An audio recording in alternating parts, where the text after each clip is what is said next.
है ये अभी तक का सबसे महत्वपूर्ण दस्तावेज है शिक्षण में। ठीक है, तो अगर बात की जाए तो देखिए ये जो है एनसीएफ 2005 ओरिजिनल डॉक्यूमेंट जो है ये आपका 180 पेज का है।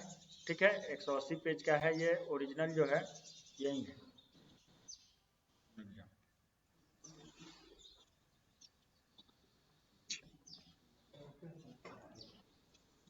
ये कितने पेज का है, ये आपको ओरिजिनल आपको देखने को मिल रहा है। ये क्या है, 180 पेज का है। ये एनसीईआरटी के द्वारा जारी किया गया है। ठीक है, राष्ट्रीय पाठ्यचर्या की रूपरेखा 2005।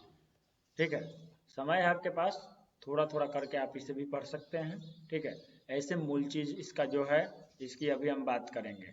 ठीक है, जो कि शॉर्टकट में इसको पढ़ने की हम लोग कोशिश करेंगे। तो ये आपका एनसीएफ 2005 है, ये ओरिजिनल भी आपके मोबाइल पे चला जाएगा। आप इसको थोड़ा थोड़ा करके धीरे धीरे पढ़ जाइएगा एक बार। ठीक है, तो अब हम बात करेंगे सीधे सीधे।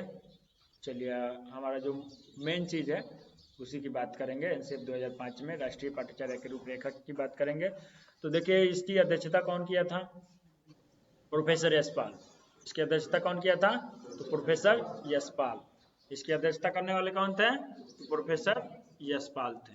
ठीक है, प्रोफेसर यशपाल की अगर बात की जाए तो ये शुरुआत से ही क्रांतिकारी रहे हैं और गांधी जी के सहयोगी भी रहे हैं। गांधी जी के साथ इन्होंने आंदोलन में भी वर्क किया है, काम किया है। ठीक है, बढ़ चढ़ के हिस्सा लिए। उसके बाद में गांधी जी बोले, इसके बाद में जब आज़ाद हुआ देश तो गांधी जी गए थे एक बार गोलमेज सम्मेलन में, आप लोगों को पता होगा। ठीक है, गोलमेज सम्मेलन में गांधी जी गए थे, पहली बार ही गए थे।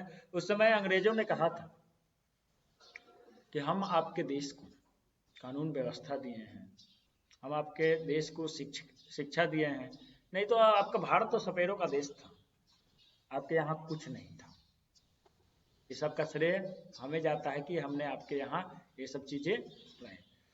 तो गांधी जी ने शिक्षा के बारे में कहा था कि हमारे जो खंडहर दिख रहे हैं ना, वो तुम्हारे कैम्ब्रिज यूनिवर्सिटी से बढ़िया है, ऑक्सफोर्ड से तुम्हारे बढ़िया है। ठीक है, तो हमारी जो खंडहर आज दिखती है शिक्षा की, जैसे नालंदा विश्वविद्यालय हो गया, तक्षशिला का हो गया, ठीक है, वो भी बहुत बेहतर है। तो तुम समझ सकते हो कि हमारी शिक्षा व्यवस्था कहाँ रही हो। हम शिक्षा में बहुत आगे थे, तुम लोगों से भी बहुत आगे। तो सबको बोला कि आप कुछ प्रूफ है आपके पास कि आप आगे थे, कुछ है तो हमें बताइए, दीजिए। इन्होंने कहा कि प्रूफ तो अभी हम नहीं दे सकते हैं, लेकिन ये भी समय आएगा तो हम इसे पूरा करेंगे। तो अगले दिन एडिटोरियल निकला, सब संपादकीय में, पेपर वाला सब लिखता है ना, उसने लिखा कि गांधी जी को अपने भारत के शिक्षा व्यवस्था पे गर्व है, अपने भारत के कानून व्यवस्था पे गर्व है, लेकिन इनके पास कोई ऐसा एविडेंस नहीं है जो कि प्रूफ कर सके कि गांधी जी सही कह रहे हैं। तो इसलिए ये माना जाता है कि हम लोगों ने ही भारत को शिक्षा व्यवस्था दिया। ठीक है, अगर उसके पहले की, अगर मैकाले की शिक्षा नीति 1935 से पहले की बात की जाए तो आप लोगों को पता होगा हमारे यहाँ एक गुरुकुल चलता था। ठीक है, गुरुकुल शिक्षा पद्धति, जो कि खासकर जंगलों में ही चलता था। जंगलों में आचार्य जो होते थे अपने विद्यार्थियों को ले जाके पढ़ाते थे। इनका कोई एक सही ठिकाना नहीं होता था। अगर बौद्धों की बात की जाए तो उनका जो आर्किटेक्टर था तो बड़ा बड़ा सा यूनिवर्सिटी का निर्माण करा है। उनका एक सही जगह होता था, एक जगह होता था, वहाँ पे बच्चे आके पढ़ते थे। जिसके उदाहरण स्वरूप हम बात करें तो नालंदा हो गया। ठीक है, नालंदा विश्वविद्यालय। ठीक है, तो ये सब उसके बाद में हमारे यहाँ एक और सिस्टम चलता था, बाद के दिनों में ये चीज़ें आया, मदरसा और मकतब। ठीक है, जो कि मकतब था वो हमारे प्राइमरी एजुकेशन का काम करता था और हायर एजुकेशन की बात करता था कौन, मदरसा। ठीक है, तो ये सारी शिक्षण व्यवस्था थी। तो अंग्रेजों ने क्या किया, मैकाले की राष्ट्रीय शिक्षा नीति जो आया था, मैकाले का शिक्षा नीति, ठीक है, वो 1935 वाला, उसने कहा कि गुरुकुल को क्या किया जाए, कि बंद कराने का उपाय किया जाए। इसके लिए क्या किया जाए, इसके लिए एक कानून बनाया जाए। ठीक है, तो गुरुकुल को क्या कर दिया गया, इलीगल कर दिया गया कि गुरुकुल नहीं चलेगा। अगर गुरुकुल को आप कैसे भी आप पैसा भी दे रहे हो या उसको बच्चे दे रहे हो या कुछ भी कर रहे हो तो ये इलीगल है, आपके खिलाफ कार्रवाई की जा सकती है। ठीक है, इस तरीके से गुरुकुलों को बंद कराने के लिए अंग्रेजों ने पूरी तरह से लग गए और उसको ध्वस्त करने का काम किया और धीरे धीरे जाके गुरुकुल को जो सिस्टम था बहुत हद तक समाप्त करने की ओर पहुंचा दिया। ठीक है, तो यही स्थिति है। तो उसमें क्या होता था, पहले हमारे यहाँ कोई परीक्षा वरीक्षा नहीं होता था, जो आज कॉपी पेंसिल परीक्षा आपको देखने को मिलता है, जो कि याद पे रंत पे ये सब चीज़ें जो दिखती है, ये सब कुछ नहीं होता था। तो होता क्या था भैया, क्या होता था, तो वहाँ पे काम दिया जाता था। जो चीज़ पढ़ाई हुआ तो उसके आधार पे काम दिया जाता था कि आपने क्या सीखा है, क्या आपके व्यवहार में है कि नहीं, क्या आप उस पर काम कर सकते हैं कि नहीं, क्या आप उस पर वर्क कर सकते हो कि नहीं। तो उस आधार पे काम दिया जाता था और उस पर बच्चे जो हैं अगर उस चीज़ में दक्ष होते थे, अगर काम कर पाते थे तो ठीक है, आपने पढ़ लिया, आपकी पढ़ाई पूरी हुई, अन्यथा आप और अभी लगे नहीं। एक कोई महर्षि थे जो कि चिकित्सा शास्त्र का ज्ञान दे रहे थे, तो उनके बच्चे होते थे तो उनके बच्चे बहुत कम ही पास होते थे। ठीक है, तो एक साल क्या किया उन्होंने कि अब पढ़ाई लिखाई पूरा होने के बाद उन्होंने सबको बोला कि जाओ जाके जंगल में जाओ और कोई ऐसा पौधा खोज के लेके आओ जो कि औषधि नहीं है, जो कि औषधि नहीं है, जिससे किसी चीज का उपचार नहीं किया जा सकता है। तो इसके लिए 1 महीने का समय दिया गया था। सभी बच्चे अपने अपने आधार पर चलते गए, कोई बड़ा बड़ा सब बैग लेके गया, बड़ा बड़ा सब बोरा लेके गया। ठीक है, उसमें कहीं से किसी ने जड़ किसी चीज़ का उठा लाया, किसी ने कुछ उठा लाया, किसी ने कुछ ले आया, सब लोग लेते आए और सब लोग ये 15 से 20 दिन में वापस गुरुकुल में पहुंच गए। एक बच्चा जो था वो अंतिम दिन पहुंचा, 1 महीना पूरा हुआ उस दिन पहुंचा, तो वो कुछ भी लेके नहीं आया। तो उसके गुरुजी बोल रहे कि अच्छा ये बताओ, सब लोग कुछ ना कुछ लेके आया है, तुम कुछ भी नहीं लेके आया। तो बोला कि मैंने पूरे जंगल में छान मारा, पूरे पहाड़ पर पे छान मारा, लेकिन मुझे कोई एक भी ऐसा पौधा नहीं दिखा जिसमें औषधीय गुण ना हो, जो किसी चीज के काम ना आए। तो उस समय एकमात्र उसी बच्चे को उन्होंने उत्तीर्ण घोषित किया और आगे जाने की बात की, लेकिन बाकी सबको बोला कि अभी और आप लोगों को जरूरत है पढ़ने। ठीक है, तो इस प्रकार से हमारे मूल्यांकन उस समय हुआ करता था कि जो आपने सीखा है, जो पढ़ा है, क्या आपके वास्तविक जीवन में वो है कि नहीं, क्या आपके व्यवहारिक जीवन में है या नहीं। लेकिन बाद में धीरे धीरे हमारी शिक्षण पद्धति हुई जो कि अंग्रेजों के ही नीति के वजह कर रटंत की ओर बढ़ी। ठीक है, क्योंकि खासकर हम लोगों को वहाँ पे द्वितीय भाषा सीखना पड़ता था, यानी अंग्रेजी सीखना पड़ता था।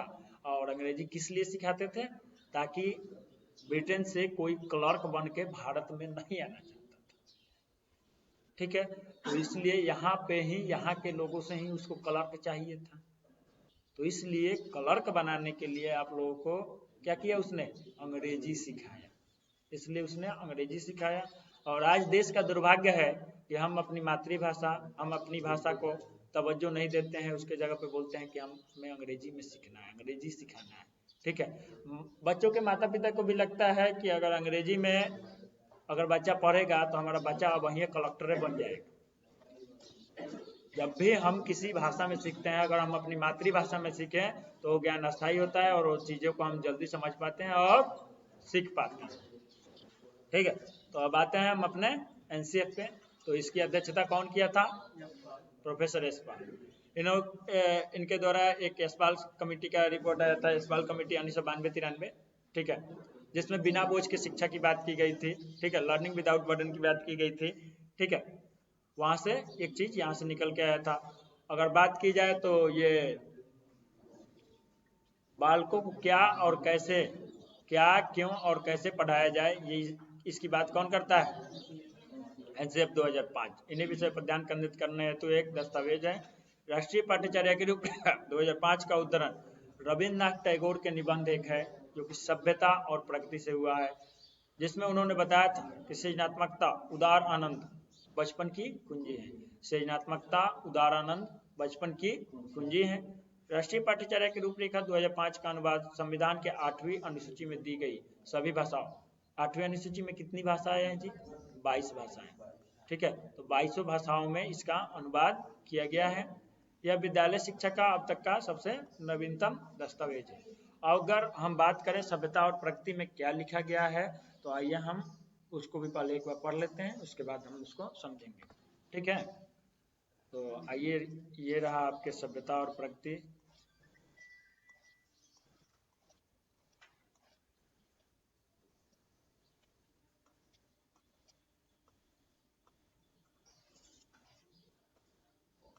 इसका शुरुआत किस चीज से किया गया है? एक निबंध से। किसके निबंध से? रविन्द्रनाथ टैगोर के सभ्यता और प्रगति निबंध से,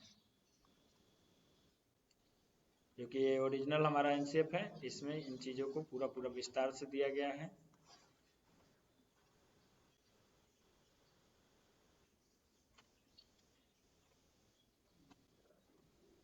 कहाँ है? दिख नहीं रहा है, और ऊपर है क्या?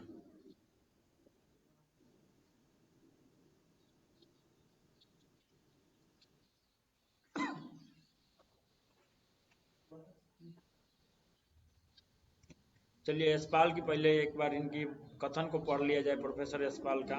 ठीक है, बहुत ही जबरदस्त बात ये कह रहे हैं, पूरा कथन में इनके द्वारा लिखा गया है। तो हमारे बच्चे को देखो, बच्चे को क्या पढ़ाया जाए और कैसे पढ़ाया जाए, इसकी ओर जनता का ध्यान ले जाने के लिए एनसीईआरटी ने क्या किया? सामाजिक विचार विमर्श की एक कमाल की प्रक्रिया शुरू की। खुशकिस्मती से मुझे उसमें हिस्सा लेने का मौका मिला है। ये प्रोफेसर यशपाल बोल रहे हैं, जो कि इसके अध्यक्ष रहे। ठीक है, विचारों और अपेक्षाओं के इस व्यापक और गहन मंथन में मैंने बड़ी तादाद में खास शख्सियतों के साथ राष्ट्रीय पाठ्यचर्या के इस दस्तावेज को तैयार करने में काम किया। इन सभी लोगों का नाम इस दस्तावेज में दिए गए हैं। इस दस्तावेज में काफ़ी विश्लेषण है और ढेर सारी सलाह है। इन सबके साथ यह बार बार याद दिलाया गया है कि विशेषताओं से फर्क पड़ता है। मातृभाषा अत्यंत महत्वपूर्ण माध्यम है कि बच्चों को उनके अपने ज्ञान सृजन में सक्षम बनाने में सामाजिक, आर्थिक और जातीय पृष्ठभूमि का बहुत स्थान होता है। मीडिया और शैक्षिक तकनीक के महत्व को स्वीकार किया गया है, लेकिन शिक्षक की भूमिका केंद्रीय बनी रहती है। ठीक है, विविधताओं पर जोर है, लेकिन उन्हें भी समस्याओं की तरह नहीं देखा गया है।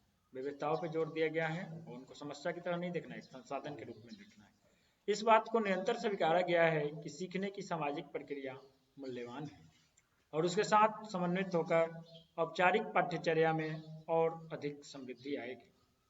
विविधता की प्रशंसा की गई है, उससे हर्ष होता है और एक समझ प्रस्तुत की गई है कि एक व्यापक ढांचे के तहत कई उपागम होंगे तो सृजनात्मकता को बढ़ावा मिलेगा।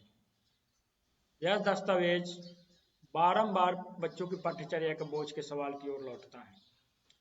इस मामले में लगता है कि हम किसी गर्त में गिरे पड़े हैं। हमने समझ के बदले थोड़े वक्त के लिए काम आने वाली जानकारी को अंबार को अपना लिया है। देखो, सूचनाओं को ज्ञान मानने से बचा जाए, ये प्रोफेसर यशपाल भी बोलते हैं, गांधी जी भी बोले हैं। ठीक है, गांधी जी ने इनको कहा था कि आप जाइए देश विदेश में, जहाँ से घूमिए। उनको अच्छा नहीं लगता गोलमेज सम्मेलन की बात, घूमिए और तथ्यों को इकट्ठा करिए कि हमारी शिक्षण व्यवस्था कैसी थी, हमारे शिक्षा का मूल आधार क्या था, हम शिक्षा के द्वारा किस चीज़ का निर्माण किए और हम कहाँ थे। तो इन्होंने कंटिन्यू देश विदेश में आज़ादी के बाद लगभग 40 साल अध्ययन और अध्यापन किया और वहाँ पे रिसर्च करते हैं। ठीक है, तो बहुत महान व्यक्ति थे प्रोफेसर यशपाल। इस प्रक्रिया को उलटना होगा, खास तौर पर इस वक्त जबकि वह सब कुछ जो याद किया जा सकता है फट पड़ने को तैयार है। ठीक है, हमने अपने बच्चों को समझ का चस्का लगने देना चाहिए कि बच्चा समझ सके। ठीक है, जिससे उन्हें सीखने में मदद मिले और जब वे कतरों और बिंबों में संसार को देखें और जिंदगी की लेन देन में दाखिल हो तो अपने मुताबिक ज्ञान का रूपांतरण कर सकें। ज्ञान को लचीला बनाया जाए ताकि जहाँ जिस प्रकार से जरूरी हो, जैसी परिस्थिति हो, उसके हिसाब से बच्चा उसका प्रयोग कर सके। ठीक है, ज्ञान का ऐसा स्वाद हमारे बच्चों के वर्तमान में पूर्णतः सृजनात्मक और आनंदप्रद बना सकेगा। वे जानकारियों के अधिक के उस आघात से मूर्छित न हो जिससे जरूरत सिर्फ थोड़े वक्त के लिए उस बाधा दौड़ के पहले पड़ती है, जिससे हम इम्तिहान कहते हैं, यानी परीक्षा कहते हैं। ठीक है, बच्चा देखिएगा रटता है किस लिए कि परीक्षा में ज़्यादा से ज़्यादा नंबर आ सके, इसीलिए रटता है। तो जिसे इम्तिहान कहते हैं, बस उतना ही देर तक वो कामयाब ना हो, उसके आगे भी उसके वास्तविक जीवन में, उसके आगे के आगामी जीवन में इसका प्रयोग हो सके। साइलेंट कर दीजिए मोबाइल। खुद ही अपनी ओर से थोपी गई इस आफत से निकलने के कुछ रास्ते इस दस्तावेज में सुझाए गए हैं। खुद ही अपनी ओर थोपी गई इस आफत से निकलने के लिए कुछ रास्ते इस दस्तावेज में सुझाए गए हैं। इस क्षेत्र में थोड़ी कामयाबी मिलने से हमें यह भी पता चल सकेगा कि हमने सीखने की क्षमता को समझना शुरू कर दिया है, और हमें इसका भी एहसास होगा कि बच्चों में स्मृति कोष पर उन जानकारियों को लादना व्यर्थ है जिन्हें दरअसल पन्नों पर या स्याह निशानों या कंप्यूटर पर बिट्स की तरह ही रहने दिया जाता है। ठीक है, वैसे चीज़ों को पढ़ाया जाए जो उसके जीवन पर्यंत काम आए। ठीक है, उसे बोझ ना बनाया जाए। शिक्षा कोई भौतिक वस्तु नहीं है जिसे शिक्षक या डाक के जरिए कहीं पहुंचाया जा सके या भर दिया जाए। उर्वर और ऊर्जादायी शिक्षा की जड़ें हमेशा ही बच्चों के भौतिक और सांस्कृतिक जमीन में गहरे बैठ होती है, और उन्हें माता पिता, शिक्षकों, सहपाठियों और समुदायों के साथ पारस्परिक, देखो इसका एक एक लाइन आपका पेडागोगी में बहुत ज़्यादा असर करने वाला है। ठीक है, ये प्रोफेसर यशपाल पूरे एनसीएफ के बारे में बोल रहे हैं कि क्या क्या किए हैं ये। ठीक है, समुदायों के साथ पारस्परिक क्रियाओं से पोषण मिलता है। ठीक है, बोलते हैं ना कि आप लोग ये सब अगर आ जाए तो मार दीजिएगा सही। ये सब जो चीज़ें हम आपको बताए हैं, नेगेटिव पॉजिटिव है, ये सब जो अप्रोच बताए हैं, सब एनसीएफ 2005 पे ही है। ठीक है, इस दायित्व के संदर्भ में शिक्षकों की भूमिका और प्रतिष्ठा को रेखांकित करने और सुदृढ़ करने की जरूरत है। खरे ज्ञान के सीजन में हमेशा ही पारस्परिकता अंतर्निहित होती है। अगर बच्चे को निष्क्रिय रहने को मजबूर न किया जाए तो इस आदान प्रदान में शिक्षक भी सीखता है। बच्चे को सक्रिय रखा जाए, निष्क्रिय रखिएगा तो आपका सीखिएगा, आइएगा जाके बकबक करिएगा, चले जाइएगा। चूंकि बड़ों के मुकाबले बच्चों की अवलोकन और अनुभूति में अधिक गहराई होती है, ज्ञान के सर्जक के रूप में उनकी संभावनाओं को हमें अधिक समझ होनी चाहिए।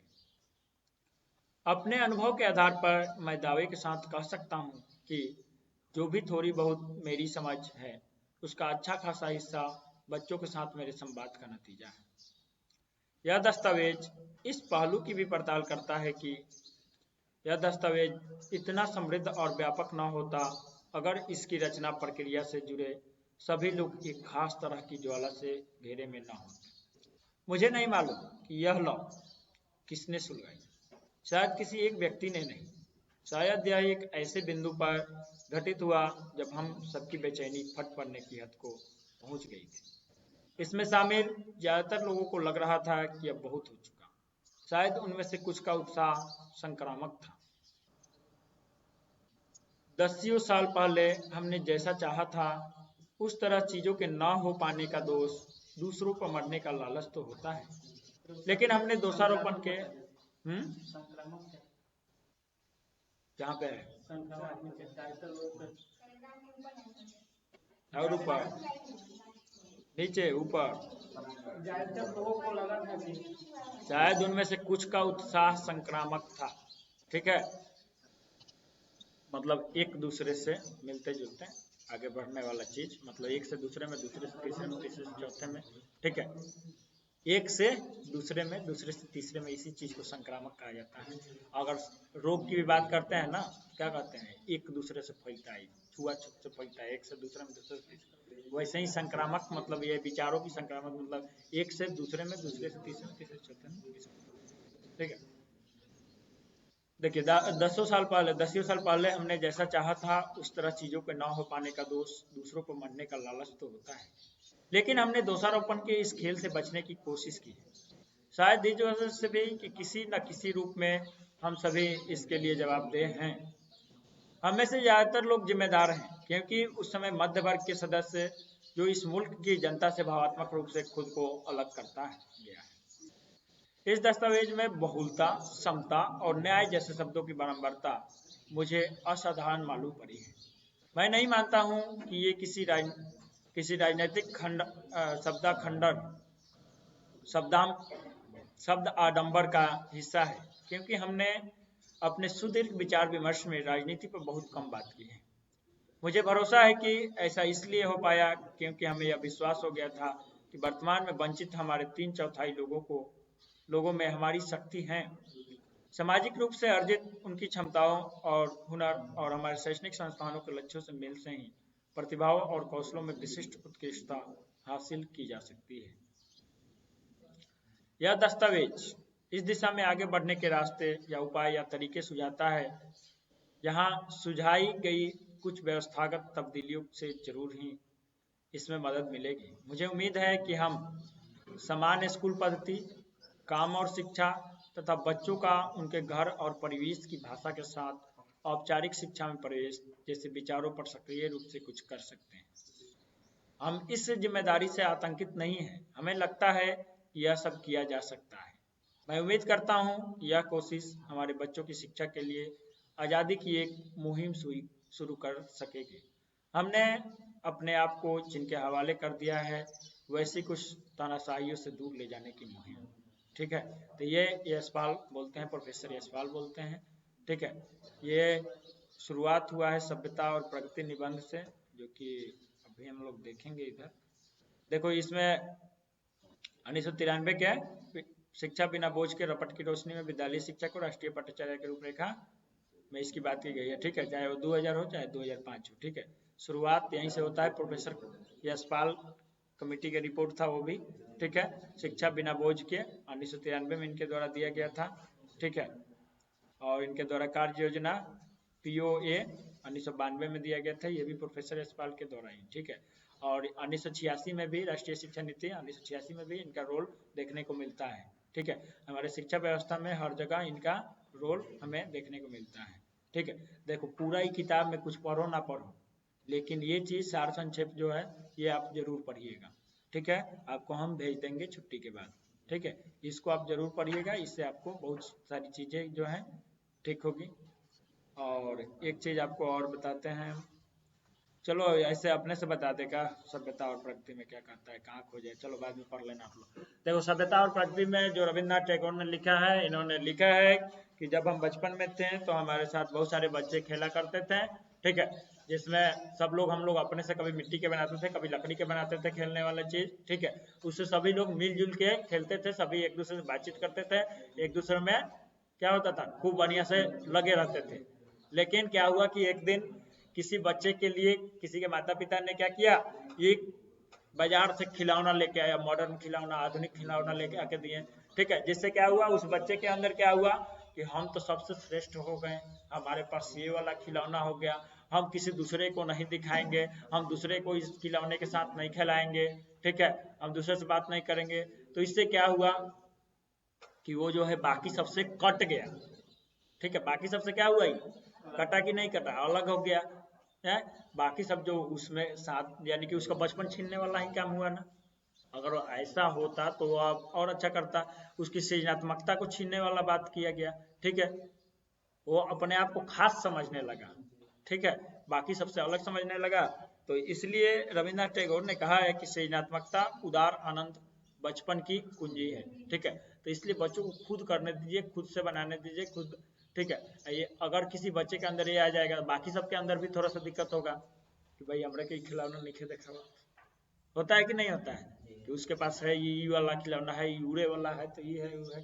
ठीक है, नहीं तो पहले अगर वो होता तो अपने से बच्चा क्रिएट करता था, अपने से कभी मिट्टी के बनाता था, कभी लकड़ी के बनाता था, कभी कागज के बनाता था। कागज के जहाज बना के उड़ाए आप लोग हैं, खूब उड़ाए होंगे। कागज के नाव बनाए थे।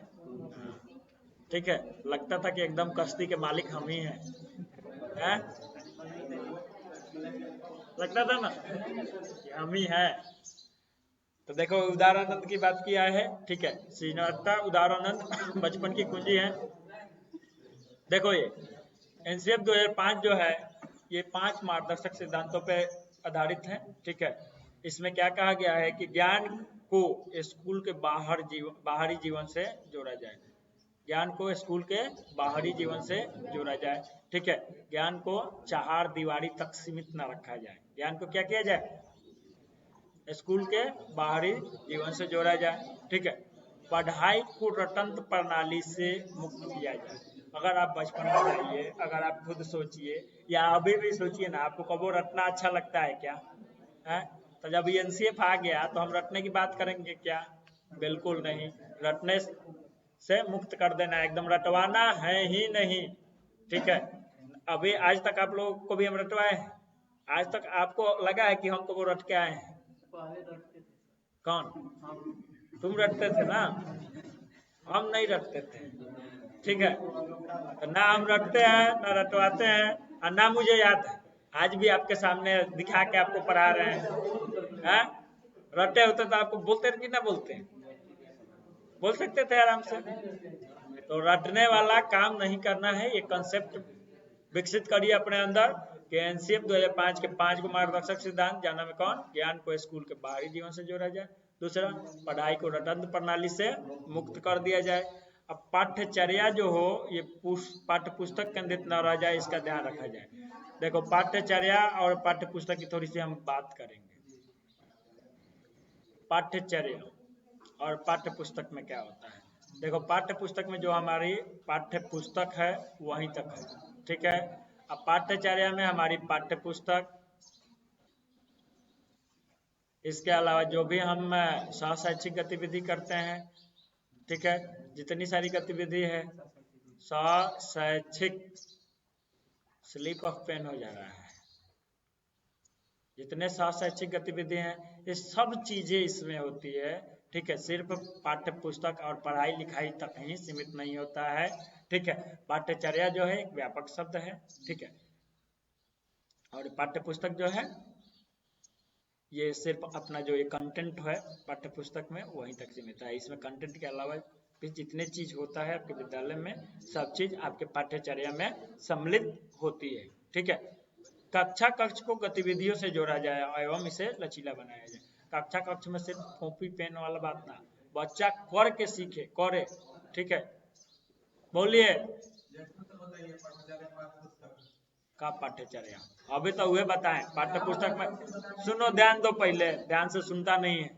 पाठ्य पुस्तक में क्या है? जो तुम्हारे किताबों में है, जो तुम्हारे पाठ्य पुस्तक जो पढ़े खातिर है, जब क्लास 5 के है तो 5 में जो चीजें पढ़ने के लिए, और उसके अलावा पाठ्य पुस्तक में जितना चीज है, उसके अलावा जितनी शैक्षिक गतिविधि, उसके अलावा जितने भी गतिविधि कराते हो, करके सीखने पे बोल देते हो, उस पर कुछ गतिविधि करा देते हो। जैसे जैसे अगर भोजन पढ़ाना है तो भोजन के बारे में हम पूछते हैं, भोजन के जैसे यहाँ पे देखो कुछ क्रिएट किया है बच्चा। ठीक है, कि ये जहाज है तो जहाज कैसे उड़ता है, देखो क्रिएट हुआ है ना। सब शैक्षिक गतिविधि में आएगा। खेलना कूदना, डिबेट, वाद विवाद, खाना पीना सुनना मत करो इसको। देखो, वाद विवाद, संगोष्ठी, नाचना गाना। नाचे हो कभी स्कूल में? गाए हो कभी स्कूल में? तो गाए क्या गाए थे? नाचे नहीं है, तो यही से ना कुछ चीज का आपका विकास कम हो गया। बच्चों का सर्वांगीण विकास कराना है, उसको नाचना गाना, खेलना कूदना। ठीक है, पढ़ाई लिखाई, वाद विवाद समझते हैं? डिबेट है, इसमें किसी चीज पे बात करना होता है तो एक पक्ष पे एक बच्चा बोलेगा, उसके अपोजिट एक बच्चा बोलेगा, जिससे कंट्राडिक्शन बढ़े, जिससे दोनों पक्षों को, ठीक है, कि यहाँ वहां पे निकाल के रखने वाली बात होती है वाद विवाद में। तो देखो, जितनी पाठ्यचर्या में जितनी गतिविधियां स्कूल में कराई जाती है, जो जो चीज होता है सब इसमें शामिल हो जाता है। हाँ, पाठ्यचर्या में सब चीज सम्मिलित होता है, शैक्षिक और शैक्षिक दोनों गतिविधियां।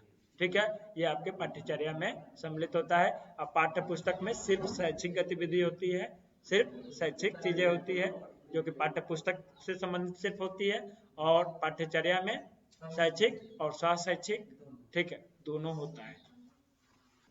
देखो, कक्षा कक्ष को गतिविधियों से जोड़ा जाए और इसे लचीला बनाया जाए। ठीक है। कक्षा कक्ष में सिर्फ आके मास्टर साहब आए, बकबक किए, चले गए, इतना तक नहीं होना चाहिए। व्याख्यान विधि में यही होता था ना कि मास्टर साहब आते थे, बकबक करते थे, चले जाते थे, बच्चा क्या सीखा नहीं सीखा एक कोनो मतलब नहीं था। लेकिन जो बोल रहे हैं वो समझ में नहीं आ रहा है। अभी पहले सुनो ध्यान से, देखो है जो चीजें चल रहा है, पहले सुनो इसको। देखो क्या बात हो रही थी अभी, क्या पूछा था? अभी हमने क्या बताया कि व्याख्यान विधि में आता है मास्टर साहब आके चुपचाप बकबक किए, चल दिए, ठीक है। लेकिन ऐसा आपको करना नहीं है। तो क्या करना है जी? बच्चों को एक्टिव करने के लिए दोनों तरीके से होना चाहिए। वो व्याख्यान विधि जो होता है क्या होता है, निष्क्रिय होता है, ठीक है। इसमें टीचर एक्टिव होता है, बच्चा सब एक्टिव नहीं होता है। मन किया तो सुन रहा है, देख रहा है, ना तो चुपचाप है, ठीक है। तो वो चीजें नहीं करना है, ठीक है। तो सुनो ने, तो इसमें बच्चे को गतिविधि कराया जाए, गतिविधियों के द्वारा शिक्षण कराया जाए। बहुत सारी गतिविधियां आपको देखने को मिलेगा जो कि आपके विद्यालय में, गिनती पहाड़ा के लिए भी गतिविधि आपको देखने को मिलता है, ABCD के लिए भी दिखता है, ठीक है। एक टीचर्स का आप लोग अभी देखे होंगे, वायरल हो रहा था, जो कि समस्तीपुर का टीचर था कोई, ठीक है। बहुत अच्छे से ये भारत के चौहद्दी पढ़ा रहा था, ठीक है, बहुत मस्त, ठीक है। तो ये सब चीज़ें जो हैं गतिविधि के द्वारा पढ़ाने वाली बात है, बच्चा कुछ कर के सीखे, ठीक है। जैसे अगर हम बात कर दिए सममिति की, देखो नहीं, अगर सममिति की बात कर दिए, देखो गणित का एक छोटा सा चीज आपके सामने दिखा रहे हैं, सममिति। सममिति में क्या होता है, बराबर आकृति। तो इसके लिए बच्चों को एक कागज का बोलिए कि एक कागज निकालो, कागज को 2 पार्ट में मोड़ दीजिए, बोलिए कि देखो एक दूसरे को ढक दिया ना, यानी कि दोनों का बराबर माप है ना, तो सममिति हो गया, ये एक दूसरे का सममिति हो गया, एक दूसरे का सममिति हो गया। तो ये कागज के द्वारा आपने ये क्या करके दिखाया, गतिविधि करके दिखाया। तो ये चीजें हैं, कक्षा कक्ष को किस चीज़ से जोड़ा जाए, गतिविधियों से जोड़ा जाए और इसे लचीला बनाया जाए। ये नहीं कि जो किताब में लिखा है उतना ही तक सीमित रखा जाए, उसके अलावा भी जो चीज़ें हो सकता है, कई तरह के उपागम हम अपना सकते हैं, कई तरह के विधियों का प्रयोग कर सकते हैं, विधि पर विधियों का प्रयोग कर सकते हैं, ठीक है। जिस प्रकार से बच्चा एक्टिव होकर सीख सके, उसमें कुछ करके सीख सके, ठीक है। तो कक्षा कक्ष की गति को कैसे जोड़ना है, गतिविधियों से जोड़ा जाए और इसे लचीला बनाया जाए। राष्ट्रीय मूल्यों के प्रति आस्थावान विद्यार्थी तैयार हो, या राष्ट्रीय महत्व के बिंदुओं को पाठ्यक्रम में शामिल किया जाए। देखो पांचवा क्या है, राष्ट्रीय मूल्य के प्रति, हम भारत में हैं तो भारत के प्रति हमारी आस्था होना चाहिए, ठीक है। भारत हमारा क्या है, राष्ट्र है, भारत हमारा देश है। तो देखिए भारत सिर्फ एक भूभाग नहीं है, भारत सिर्फ एक भूभाग नहीं है, इसमें हमारी भावना जुड़ी हुई है। क्या जुड़ी हुई है, हमारे इमोशंस जुड़े हुए हैं, ठीक है, ठीक है। तब जाके एक राष्ट्र होता है, ठीक है। तो हमारी इसमें क्या जुड़ी हुई है, भावना। तो हमारी भावना जो है कि भारत और भारतीयता के लिए, ठीक है, हमें अपने देश को सबसे सर्वश्रेष्ठ बनाना है, ठीक है। देश का दायित्व तो नहीं है कि आप इसको आपको ये सर्वश्रेष्ठ बनाए, आपका दायित्व है कि आप देश को सर्वश्रेष्ठ बनाए और देश को आगे लेके जाइए। आप अपने माध्यम से जितना कुछ कर सकते हैं आप करिए, ठीक है। सबसे पहले हम क्या बोलते हैं, बिल्डअप योर सेल्फ, खुद को बिल्डअप करिए, खुद को बेहतर बनाइए, ठीक है। इनरिच योर सेल्फ, खुद को समृद्ध बनाइए, ठीक है। इम्प्रूव योर सेल्फ, खुद में सुधार लाइए। जब तक आप खुद को विकसित नहीं करिएगा, खुद को बिल्डअप नहीं करिएगा, खुद के अंदर समृद्धि नहीं होगा, खुद को आप सुधार नहीं कर सकते हैं, तब तक आप दूसरों को भी नहीं कर सकते। अगर आपके पास 100 रुपया है तब तो आप लोगों को उसमें से 100 रुपया में से बांट सकते हो। अगर आपके पास 1 रुपया है ही नहीं, आपको बोला जाए कि इनको 20 रुपया दे देना, इनको 50 दे देना, इनको 10 दे देना, कहाँ से दोगे, छीन के उनके लगी था, कोई देगा ही नहीं, नहीं रहेगा तो आपको कोई कर्जा नहीं देगा। आपके पास है, आपके पास 10 लाख है ना, तो अब आप कर्जा मांगिएगा कि 10 लाख दे दो, कोई भी दे देगा। आपके पास पैसा नहीं है ना, तो आपको 10 रुपये जल्दी कोई नहीं देगा कि करके 10 रुपये दिया ही देगा, तो फिर मिली कि ना मिली गारंटी नहीं। जिसके पास 10 लाख है वो तो आपका 10 लाख लेके भाग जाएगा, आप दे दीजिएगा कि चलो कोई बात नहीं। बात समझ रहे हो, कोई भी है।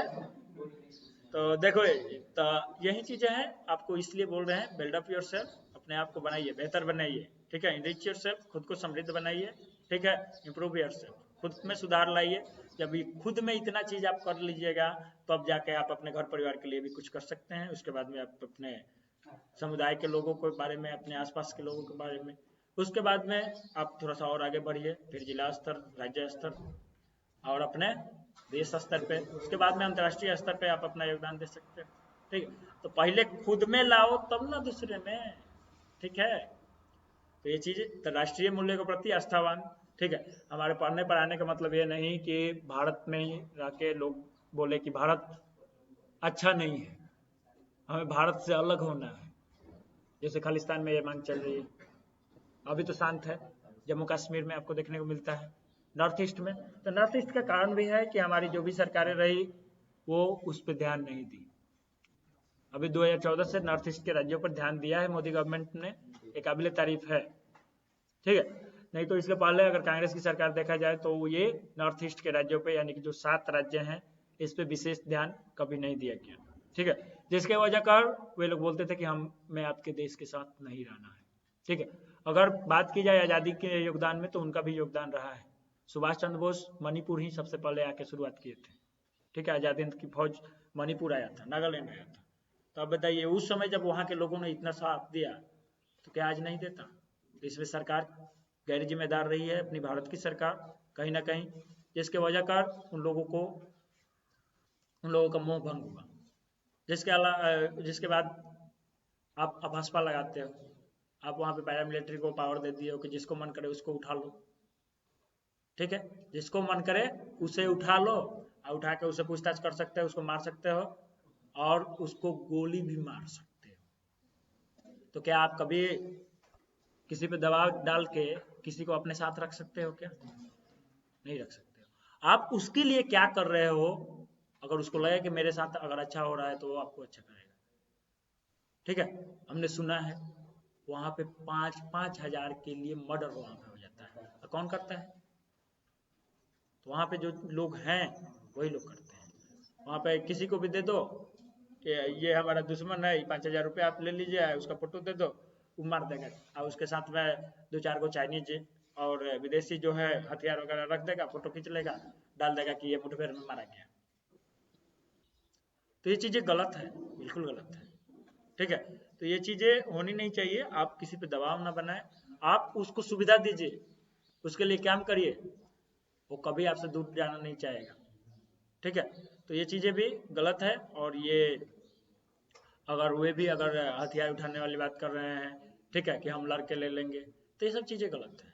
ठीक है, तो ये भारत के प्रति आस्थावान विद्यार्थी तैयार करना है, भारत के मूल्यों के प्रति। ठीक है, भारत की एकता और अखंडता को सुनिश्चित करने वाली होनी चाहिए। ठीक है, जो कि राष्ट्रीय महत्व को दे, कि विविध संस्कृति है हमारे पास। ठीक है, हमारे यहाँ सभी धर्मों को सम्मान दिया गया है। विश्व के जितने भी धर्म हैं, लगभग सभी धर्म के लोग यहाँ पे हैं, सभी धर्म के अनुयायी आपको भारत में देखने को मिल जाते हैं, जो भी बृहद धर्म है। ठीक है, सभी धर्म के अनुयायी, और सबको है कि आप अपने पूजा पद्धति अपने हिसाब से जी सकते हैं, अपनी लाइफ स्टाइल अपने हिसाब से रख सकते हैं। ठीक है, तो ये चीजें होनी भी चाहिए। ठीक है, विविधता में एकता का जो परिचय भारत में मिलता है, ये और कहीं पे भी नहीं है, विश्व के किसी अन्य देशों में नहीं है। ठीक है, अगर कहीं भी देश में जाइएगा तो कहीं ना कहीं उसका अपना धर्म प्रधान है, और उसके आधार पर ही लोग रहता है। अगर मैक्सिमम देशों में जाइएगा तो आपको क्रिश्चियन और इस्लामिक कंट्री आपको देखने को मिलेगा, जहाँ पे सबको समान रूप से जीने का हक नहीं है, सबको अपनी परंपरा को लेके चलने का हक नहीं है। ठीक है, लेकिन यही भारत की बात की जाए तो यहाँ पे सबको दिया जाता है कि समान रूप से आप रह सकते हो, आप अपने हिसाब से जी सकते हो, अपने हिसाब से क्या बोल सकते हो, अपने वर्शिप कर सकते हो। ठीक है, तो ये चीजें अच्छी है और होनी भी चाहिए। हम यहाँ पे बोल सकते हैं, ठीक है, हमें अभिव्यक्ति की आज़ादी है, चाइना में यही नहीं है। सब चीज मिलेगा आपको, हर हाथ में रोजगार है, हर चीज है, लेकिन आप बोल नहीं सकते हो सरकार के खिलाफ। हमारे यहाँ ये है कि हम अपने प्रधानमंत्री को भी गाली आराम से दे सकते हैं, कोई आपको कुछ नहीं कहेगा। आप पब्लिक प्लेटफॉर्म पर भी दे सकते हो, फेसबुक पर भी आके बोल सकते हो, यूट्यूब पे आके बोल सकते हो, कहीं पे भी। तो ये चीज बहुत बड़ी बात है। ठीक है, लेकिन हमें क्या करना चाहिए, राष्ट्रीय मूल्यों के प्रति आस्थावान विद्यार्थी तैयार करना है। इसके लिए उस हिसाब से पाठ्यक्रम का निर्माण हो, जिससे पढ़ने के बाद में भारत के लिए उसके अंदर भारतीयता का भाव रहे, और भारत के लिए वो कुछ कर गुजरने के लिए समर्पित रहे। ठीक है, आज देखिए इतना पढ़ने लिखने के बाद में भी बच्चा जो है विदेश भाग जाता है। अगर यहाँ पे रहे तो ज़्यादा बेहतर कर सकता है कि नहीं। आज बताओ देश में हमारे डॉक्टरों की बहुत ज़्यादा कमी है, लेकिन यहाँ से MBBS करने के बाद में बच्चा अमेरिका शिफ्ट हो जाता है, यूरोप की कंट्री में शिफ्ट हो जाता है, कुवैत शिफ्ट हो जाता है। पैसा हर चीज़ नहीं है। आपने जिस समाज से जहाँ से आपने लिया है, आपका भी दायित्व बनता है कि उसे कुछ दें, ठीक है। आपका दायित्व बनता है कि उसे देना चाहिए, तो ये चीज़ होना चाहिए, ठीक है। तो ये हमारे देश की सरकार की भी गलती है, ठीक है। यहाँ से जो प्रतिभा पलायन जो हो रहा है, आज भी हो रहा है। हमारे एक से एक वैज्ञानिक उत्पन्न होते हैं, सब चले जाते हैं। अमेरिका का कुछ नासा ले लेता है, कुछ अन्य देशों की जो एजेंसियां है उन्हें ले लेती है, उन्हें ब्लैंक चेक ऑफर करके ले लेती है कि आप हमारे पास आ जाइए, आपको जो चाहिए जितना चाहिए आप ले लीजिए, लेकिन आइए। बात समझ रहे हो? तो वो सब चीज़ें हैं। आज देखो, आज ये यूट्यूब का उपयोग कर रहे हो आप, हैं? क्या आज तक आपके पास इतना नहीं है कि आप यूट्यूब बना सको? आप बात करते हो इन्फोसिस की, हमारी भारत के सॉफ्टवेयर सेवा सुविधा प्रदान करने वाली सबसे बड़ी, आज विश्व की सबसे बड़ी कंपनी है, ठीक है। तो क्या आप अपना गूगल और अपना यूट्यूब नहीं बना सकते? क्या आप गूगल के CEO बनना पसंद करते हो, सुंदर पिचई? ये चीज़ें होनी चाहिए। माइक्रोसॉफ्ट का कोई भी बुला सकता है, ठीक है, बुला लेगा। तो ये चीज खुद का बनना चाहिए, देश को इस पे काम करना चाहिए कि हमारे देश का हर चीज हो। आज चाइना में देखो तो वो अपना ब्राउजर, ठीक है, अपना सर्च इंजन, ठीक है, बहुत सारी चीजें चाइना में बैन है, वो अपना उपयोग करवाता है। आप देखते हो कि यूट्यूब पे बहुत सारे ऐड आता है, तो इसमें बहुत सारा यूट्यूब को कमाई होता है। उसका लगभग आधा से अधिक पैसा जो यूट्यूब है अपने संरक्षण में ले लेता है, उसको ले लेता है। तो वो कहाँ चली गई भारत का पैसा? कहाँ चला गया? अमेरिका। क्या आज आपका पैसा का लूट नहीं हो रहा है? आज भी हो रहा है। तो आप अपना कब करोगे?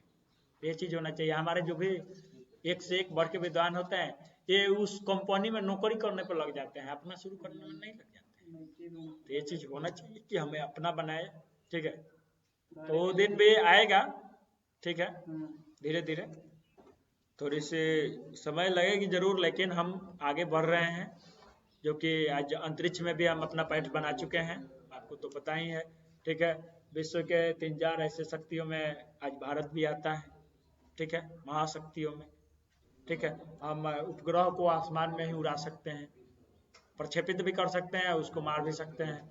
अगर आई बात वर्ल्ड वार की, तो आने वाला वर्ल्ड वार सिर्फ अस्त्र शस्त्रों से नहीं लड़ा जाएगा, ठीक है। अपनी सूचनाओं को किस प्रकार से हम आप दूसरे तक पहुंचा सकें, इस चीज को सबसे पहले बाधित करने का काम किया जाएगा। इंफॉर्मेशन सैटेलाइट और लोकेशन सैटेलाइट, ये सब जो चीजें हैं हमारे, इसको ध्वस्त करने का काम दूसरे देश करेंगे, हम भी यही टारगेट करेंगे कि सबसे पहले उसका जहाँ जहाँ जिस कक्षा में जितना डिग्री पे है वो सबको उड़ा दें। और हम आज कैपेबल हैं कि किसी भी देश का सैटेलाइट को उड़ा सकते हैं, ठीक है।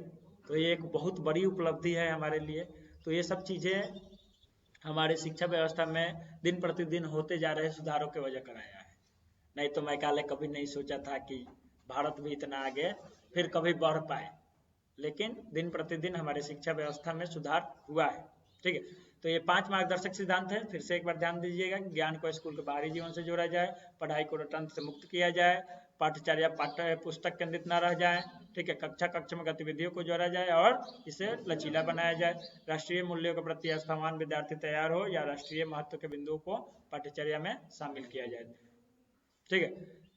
अब देखिए सिद्धांत के संबंध में कुछ महत्वपूर्ण तथ्यों की बात करेंगे। तो एनसीएफ 2005 का मुख्य उद्देश्य क्या है? जीवन एवं ज्ञान के मध्य की दूरी को कम किया जाए, कम करना था। इस प्रक्रिया में बच्चों को विद्यालय जीवन को बाहरी जीवन से जोड़ना था, विद्यालय के जीवन में उसको बाहर के जीवन। आज एनसीईआरटी का पुस्तक अगर देखिएगा तो वहाँ पे उसको 2 कैरेक्टर आपको देखने को मिलेगा, एक बूझो और दूसरा पहेली, ठीक है। बूझो और पहेली की बातचीत होते रहती है, ठीक है। पहेली बोलती है कि ये बूझो, बूझो ये लो 100 रुपये, और क्या बोलते हैं, पंसारी के दुकान पर से या लाला के दुकान पर से जाके 10 रुपए का सोट, 5 रुपए का मरीच, ठीक है, 25 रुपए का हल्दी लेके आओ, ठीक है।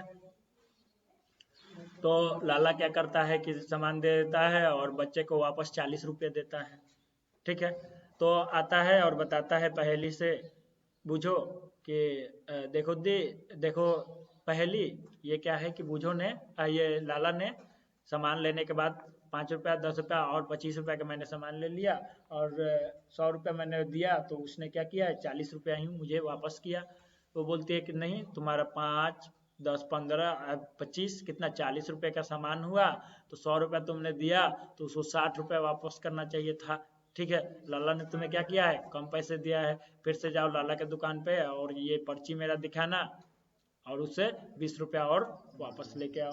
तो इस तरीके की चीजें, ये तरीके क्या है बाहर के जीवन से जोड़ने वाली बात है ना, उसके दिन प्रतिदिन के कार्य में से जोड़ने वाली बात है ना, उसके दैनिक दिनचर्या से जोड़ने वाली बात है ना, तो ये चीज होना चाहिए। ठीक है, एनसीएफ 2005 को प्राथमिक शिक्षा में लागू किया गया था। इस अधिगम प्रक्रिया के माध्यम से विद्यार्थियों को रटने की प्रणाली से मुक्त करना था, ताकि विद्यार्थियों का क्या हो सके चहुमुखी विकास हो सके, यानी कि सभी तरह के विकास उसका संभव हो सके। हेलो जी नमस्कार, बोलिए। जी भगवानपुर से।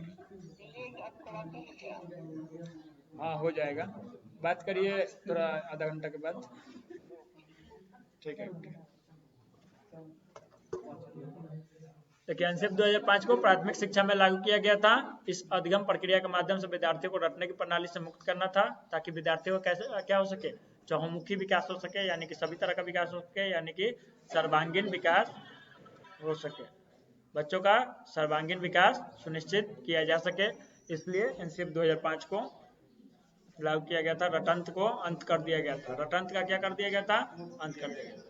इसके अलावा शिक्षण अधिगम प्रक्रिया कैसी हो, बाल केंद्रित हो, बालकों को लेके चलना चाहिए, बालकों की योग्यता अभिरुचियों, ठीक है, अभिवृत्तियों के हिसाब से हो। ठीक है, तो इसके अलावा शिक्षण अधिगम प्रक्रिया जो हो कैसी होनी चाहिए, बाल केंद्रित होनी चाहिए। ऐसा विषय सामग्री का उपयोग किया जाए जिससे प्रभावशाली व्यक्तित्व का निर्माण हो सके। ठीक है बाबू, एनसीएफ पे पूरा पेडागोगी तुम्हारा निर्भर है। तुम अगर बात कर रहे हो तो तुम अपने 90 नंबर में कुछ ना कुछ नुकसान जरूर कर लोगे, बात समझ रहे हो। इसलिए एनसीएफ को हम लोग बहुत अच्छे से पढ़ने की कोशिश कर रहे हैं। हाँ सर देखो, इसके अलावा शिक्षण अधिगम प्रक्रिया बाल केंद्रित हो, ऐसी विषय सामग्री का उपयोग किया जाए जिससे प्रभावशाली व्यक्तित्व का निर्माण हो सके। ठीक है, एनसीएफ 2005 का निर्माण एनसीईआरटी द्वारा किया गया था। इसका पूर्ण करने का कार्य निदेशक जो थे इसके एनसीईआरटी के जो डायरेक्टर थे, निदेशक थे, कौन थे, प्रोफेसर कृष्ण कुमार थे, तो इन्हीं के नेतृत्व में किया गया था। इसका प्रमुख लक्ष्य क्या था, आत्मज्ञान, अर्थात विद्यार्थियों को अलग अलग अनुभवों को अवसर देकर उन्हें स्वयं ज्ञान प्राप्त करने होनी चाहिए, कि बच्चा को अवसर दिया जाए और बच्चा ज्ञान को अपने से सक्रिय रूप से सृजित कर सके, निर्माण कर सके। ठीक है, स्वयं करके ज्ञान का निर्माण कर सके। ज्ञान निर्माण की ओर जोर दिया गया, आत्मज्ञान की जोर दिया गया, यानी कि खुद करके सीखे, यानी कि स्वयं ज्ञान या स्व ज्ञान की बात की गई। ठीक है, एनसीएफ 2005 के अनुसार हर विद्यार्थी को अपनी क्षमता और कौशल होते हैं। हर विद्यार्थी के अंदर क्या होता है, अपनी क्षमता और कौशल होता है। ठीक है, तो हर विद्यार्थी को उसे व्यक्त करने का मौका प्रदान किया जाना चाहिए। सबके अंदर अपनी क्षमताएं हैं, अपने कौशल हैं, तो सबको मौका मिलना चाहिए ना कि अपने एक चीजें, कौशल मतलब उसको किस प्रकार से और अच्छे से कर सकते हो। ठीक है, क्षमता यानी कि उसकी योग्यता, क्षमता यानी कि उसकी एफिशिएंसी, कौशल यानी कि स्किल, चीजों को कितना अच्छे से कर सकता है। ठीक है, अगर कुशल है तो अच्छे से करेगा। तो राष्ट्रीय पाठ्यचर्या के रूपरेखा 2005 के अनुसार हर विद्यार्थी को अपनी क्षमता और कौशल होते हैं और हर विद्यार्थी को उसे व्यक्त करने का मौका दिया जाना चाहिए। ठीक है, एनसीएफ 2005 में क्या लिखा गया है, देखो एनसीएफ 2005 में लिखा गया है, शिक्षा को मुक्त करने वाली प्रक्रिया के रूप में देखा जाना चाहिए। शिक्षा को मुक्त करने वाली प्रक्रिया के रूप में देखा जाए। ठीक है, सा विद्या या विमुक्ति, सुने हैं ना आप लोग, विद्या जिसे जैसे आता है वो मुक्ति हमें प्रदान करती है। ठीक है, विद्या हमें क्या करती है, मुक्ति प्रदान करती है। तो शिक्षा को मुक्त करने वाली प्रक्रिया के रूप में देखा जाना चाहिए। शिक्षा की प्रक्रिया सभी तरह के शोषण और अन्याय, गरीबी, लिंग भेद, जाति से मुक्त होना पड़ेगा, जो हमारे बच्चों को इस प्रक्रिया से वंचित करते हैं। ठीक है, एनसीएफ 2005 में क्या लिखा गया कि शिक्षा को मुक्त करने वाली प्रक्रिया के रूप में देखा जाना चाहिए। शिक्षा की प्रक्रिया को सभी तरह के शोषण और अन्याय, गरीबी, लिंग भेद, जाति से मुक्त होना पड़ेगा, जो हमारे बच्चों को इस प्रक्रिया से वंचित करते हैं। देखो उस समय क्या होता था, एमएचआरडी होता था। ठीक है, मानव संसाधन विकास मंत्रालय की पहल पर तथा प्रोफेसर यशपाल की अध्यक्षता में इसका निर्माण किया गया था। इसका क्या कारण था? ज्ञान को केवल किताबी ज्ञान से ही नहीं बल्कि बाहरी जीवन से जोड़ा जाए। ज्ञान को सिर्फ किताबी ज्ञान से नहीं बल्कि बाहरी जीवन से जोड़ा जाए। इसके अलावा विद्यार्थियों को रटंत्र प्रणाली से क्या किया जाए? मुक्त किया जाए। बच्चों को क्या किया जाए? रटंत्र प्रणाली से मुक्त किया जाए। पाठ्य पुस्तक पर आधारित शिक्षा नहीं, इसके अलावा शिक्षक राष्ट्र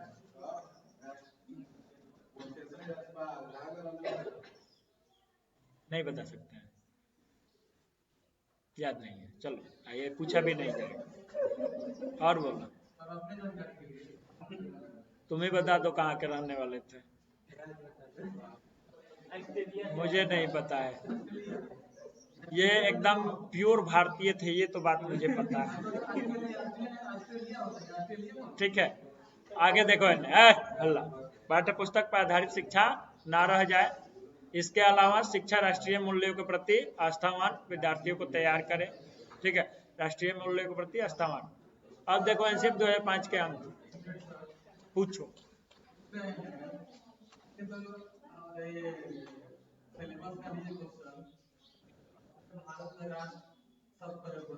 हाँ हाँ,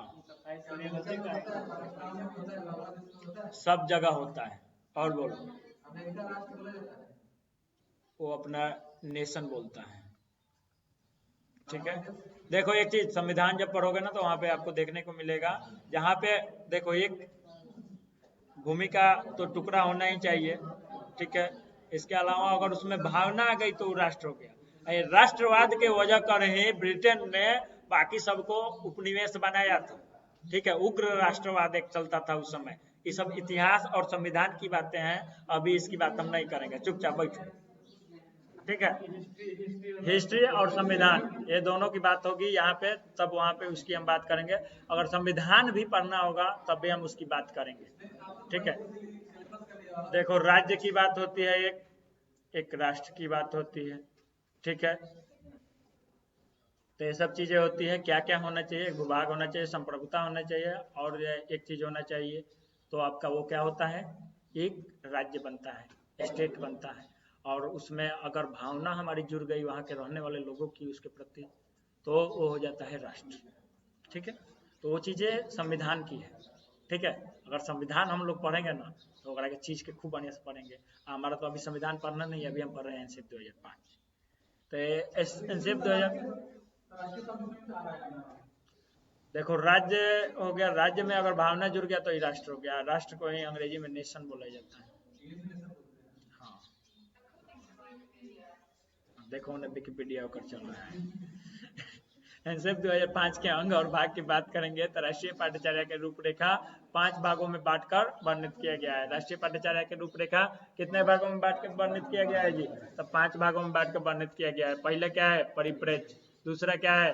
परिप्रेक्ष्य मतलब क्या है? किस चीज के अकॉर्डिंग आप किस संदर्भ में आप उसका किस प्रकार से उपयोग कर पा रहे हैं ज्ञान का, इसकी बात होगी। दूसरा क्या है? सीखने का ज्ञान। और चौथा तीसरा क्या है? पाठ्यचर्या के क्षेत्र, पाठ्यचर्या के क्षेत्र, स्कूल की अवस्थाएं एवं आकलन। ठीक है, चौथा विद्यालय व कक्षा का वातावरण, विद्यालय व कक्षा की व्यवस्था। और पांचवा व्यवस्थागत सुधार की बात किया जाएगा। ठीक है, तो एनसीईआरटी 2005 के मुख्य विशेषताओं की बात करेंगे अभी। एनसीईआरटी 2005 के अनुसार प्राथमिक स्तर पर भाषा का माध्यम कैसा होनी चाहिए जी? मातृभाषा होना चाहिए। ये एनसीईआरटी 2005 भी बोलता है, आज एनईपी 2020 भी ऐसा ही बोलता है। ठीक है, सेम बोलता है। शिक्षण सूत्र कैसे होने चाहिए? ज्ञात से अज्ञात की ओर, मूर्त से अमूर्त की ओर, अधिका प्रत्यक्ष से अप्रत्यक्ष की ओर। ठीक है, स्थूल से सूक्ष्म की ओर। इन सब शिक्षण सूत्रों का प्रयोग करना है। देखो क्या बोलता है ये? सूचना को ज्ञान मानने से बचा जाए। सूचना होगा तो उसको आप रटिएगा, याद करिएगा। तो इसको क्या कर रहा है कि सूचना को ज्ञान मानने से बचा जाए। सूचना को क्या करना है? ज्ञान मानने से बचना है। सूचना हर चीज नहीं है, बहुत सारी चीजों को आप अपने मन मस्तिष्क में एक्युमुलेट करके रखे हो तो यही ज्ञान नहीं है। ठीक है, ज्ञान का मतलब है कि हम उसका अपने बाहरी जीवन में, अपने व्यक्तिगत जीवन में और आप दूसरों के भी जीवन में, और हमारे जैसा संदर्भगत से जो वातावरण मिलता है उस आधार पे हम उसका प्रयोग कर सकें। ठीक है, उसके उपयोग से हम समस्या समाधान कर सकें। देखो विशाल व पाठ्यक्रम व मोटी किताबें क्या है, हमारी शिक्षा प्रणाली की असफलता का प्रतीक है। बहुत ज्यादा पाठ्यक्रम रहेगा, मोटी मोटी किताबें रहेगी तो क्या है, ये हमारे शिक्षा प्रणाली की असफलता का प्रतीक है। ठीक है, इसलिए बोला गया है कि बिना बोझ की शिक्षा और की बात किए जा रहे हैं। और क्या बोला गया है, पाठ्य पुस्तकों के भार को कम किया जाए। इसलिए आंसर 2005 क्या बोलता है कि पाठ्य पुस्तकों के भार को कम किया जाए। ऐसे भी हम लोग के यहाँ बहुत बढ़िया एगो कहावत है, भूत लइकन के बस्ता भारी। ठीक है, तो जो जितना बस्ता भारी वाला है वो सब, ये आप जरूरी नहीं है वो बहुत तेज है। ठीक है, तो विशाल पाठ्यक्रम और मोटी किताबें क्या है, शिक्षा प्रणाली के असफलता का प्रतीक है। मूल्यों को उपदेश देकर नहीं, मूल्यों को उपदेश देकर नहीं बल्कि वातावरण देकर स्थापित किया जाए। मूल्य को आप उपदेश दीजिएगा तो ना होगा। एक ऐसा क्लाइमेट का निर्माण कीजिए जहाँ पे उस प्रकार से क्या किया जाए, व्यवहार किया जाए, उस प्रकार से काम किया जाए, तो बच्चा खूब बढ़िया से सीख जाएगा, मूल्य उसके अंदर स्थापित हो जाएगा। ठीक है, हमें झूठ नहीं बोलना चाहिए। हम डेली झूठे बोल रहे हैं, आप बच्चों को बोल रहे हैं झूठ नहीं बोलना चाहिए, तो बच्चों मानेगा नहीं मानेगा। हम वैसा क्लाइमेट बनाए कि जहाँ पे सबको बोलने का मौका मिले। ठीक है, अगर गलती भी कर रहा है तो उसकी गलतियों को ध्यान दिया जाए। ठीक है, क्या और उस गलतियों का हमें सीखने में उपयोग किया जाए। बच्चा क्या और कैसे सीखता है, ये गलतियाँ बताती है ना हमें। ठीक है, तो उसका उपयोग करके हमें आगे बढ़ने वाला काम करना चाहिए। ठीक है, तो अभिभावकों को सख्त का संदेश दिया जाए कि बच्चों को छोटी उम्र में निपुण बनाने की आकांक्षा न करें। कि बच्चों को छोटा उम्र में एकदम उसको एकदम निपुण एकदम मास्टर बनाने वाला काम नहीं करना है छोटी सी उम्र में। अब छोटा बच्चा है, उसको बचपन का आनंद लेने दीजिए, बचपन जीने दीजिए।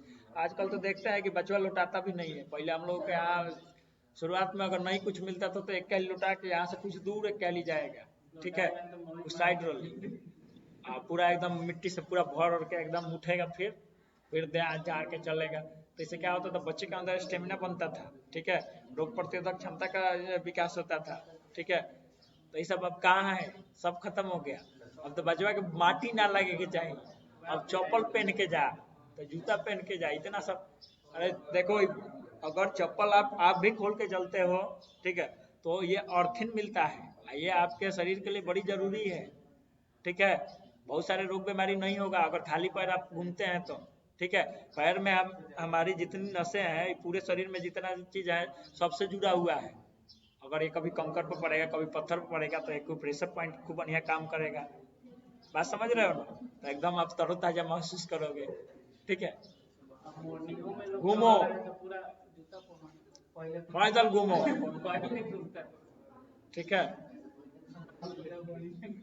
पूछो मत पानी है, ऐसे खाली गोरे घूमो। बच्चों को स्कूल के बाहर जीवन से बच्चों को स्कूल के बाहरी जीवन से तनाव मुक्त वातावरण प्रदान करना। ठीक है, स्कूल में क्या होता है, उसको लगता है कि एगो बाउंड्री में है, उसको दिक्कत होना शुरू हो जाता है। ठीक है, बाउंड्री में एक बधा हुआ महसूस करता है, एक जेल में लगता है कि हम जेल में हैं। ठीक है, तो उसे बाहर, अगर बाहर के दुनिया से सीखेगा, ये सब सीखेगा, तो ऐसा एक मुक्त वातावरण, यानी कि एजुकेशन विजिट पे ले जाओ, बाहर ले जाओ घूमने के लिए, पार्क में ले जाओ, ये सब चीजें करो, तो एकदम खूब बढ़िया बच्चा सीखेगा। अच्छे विद्यार्थी की धारणा में बदलाव, अर्थात विद्यार्थी, अच्छा विद्यार्थी वह है जो तर्क करे, पूर्ण बहस के द्वारा अपने मौलिक विचार शिक्षा के समान प्रस्तुत करता है, तो ये एक अच्छा विद्यार्थी है। जो चुपचाप कोना में बैठा रहता है कम। ठीक है, अगर उसके पिताजी आते हैं पेरेंटल मीटिंग में, पीटीएम में, तो मैडम क्या बोलती है, राहुल लड़का तो एकदम बहुत अच्छा भाई, राहुल लड़का तो गाय है। वो गाय ना है, वो बैल है। समझ रहे हैं, जो अगर हल्ला गुल्ला कर रहा है, बोल रहा है, ठीक है, अगर कुछ प्रश्न पूछ रहा है, कुछ बहस कर रहा है, तो ये चीजें अच्छा है। ना कि जो चुपचाप बैठा हुआ है ना क्लास में, तो वो बैल है, उसको बात समझ रहे हो। तो अगर ऐसा हो रहा है, गतिविधि हो रहा है, अंतः क्रिया हो रहा है, देखो कक्षा को एकदम शांत नहीं होना चाहिए, थोड़ा बहुत उसमें हल्ला हो सकता है, अंतः क्रिया बच्चा कर सकता है। ये एकदम सृजनात्मक बालक बारे। ठीक बा, बोला तो रही देखत नहीं का तारा कहा हुए। चलो ध्यान दो। अच्छे विद्यार्थियों की धारणा में बदलाव करना चाहिए। ठीक है, जो तर्क करता है, जो प्रश्न पूछ रहा है, जो पूर्ण बहस के द्वारा मौलिक विचार शिक्षा के समान प्रस्तुत कर रहा है, तो ये सब चीजें उसके अंदर अच्छी है। ठीक है, बच्चा अगर प्रश्न पूछ रहा है अच्छा है, बहस कर रहा है अच्छा है। ठीक है, पुस्तकालय में बच्चों को स्वयं पुस्तक चुनने का अवसर दें। पुस्तकालय में पुस्तकों, अच्छा, खेल आनंद, खेल के द्वारा आनंद सामूहिक, देखो खेल के द्वारा क्या होता है, हमें आनंद की प्राप्ति होती है और सामूहिकता की भावना का विकास होता है। किस चीज का? सामूहिकता का, यानी कि मिलजुल के काम करने का, एक टीम वर्क करने का क्या होता है? विकास होता है। सामूहिकता की भावना का विकास होता है, आनंद मिलता है। रिकॉर्ड बनाने और तोड़ने के भावना का बढ़ावा ना दे, ठीक है, कि इनका रिकॉर्ड हम तोड़ दें, इनका रिकॉर्ड बनने में ई वाला भावना के नहीं देना है तवज्जो, बल्कि खेल को एक क्या करना है, सामूहिकता के भावना का विकास के लिए इसका उपयोग करना है। एक आनंद का विषय होना चाहिए, एक सामूहिकता की भावना का विकास का विषय होना चाहिए, सब लोग मिलजुल के उस पर काम करें। हाँ, क्या बोल रहे हो? सांस्कृतिक कार्यक्रमों में मनोरंजन का ध्यान दो। सांस्कृतिक कार्यक्रमों में मनोरंजन के स्थान पर सौंदर्य बोध को बढ़ावा दिया जाए, ठीक है, बोलिए।